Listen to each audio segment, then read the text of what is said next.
Пред најавениот конгрес во сабота не стивнуваат пребирањата во опозицијската СДСМ. Лидерот на партијата Венко Филипче и денеска посочи дека поранешни членови на партијата и функционери одработувале за ВМРО ДПМН и наместо да се занимаваат со, како што рече, лошите политики на актуелната влада, тие пак и натаму се занимаваат со СДСМ. Во врска со најавената тужба на Деспотовски, Филипче само додаде дека меѓу поранешните членови на партијата и тој е еден од оние кои одработувале за ВМРО ДПМН и дека биле координирани со владеачката партија. Солидацијата се гледа токму во тоа. Тоа што тие луѓе кои што до сега зборуваат тивко или пишува статуси, се ги излегуваат и во јавноста. И се разоткрија самите.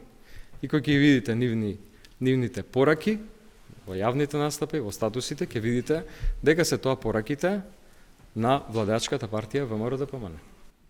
И кога имаме силна опозицијска борба, прво да разобличиме лажната кампања на оваа власт дека нешто добро прават. И секој ден го правиме тоа. Граѓаните стануваат се повеќе свесни.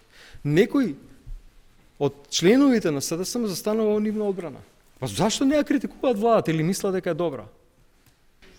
Нека тужи Јован Деспотовски за све што сака. Нема извинување на соработници на ненародна власт. Нема извинување. Пратеничката група е синхронизирана. Поранешниот директор на ТИРС Јован Деспотовски пак и денеска кратко во изјава за телевизија 24 само го повтори веќе познатиот став, но и посочи дека нема да присуствува на престојниот конгрес, бидејќи ниту е делегат, ниту е поканет да присуствува.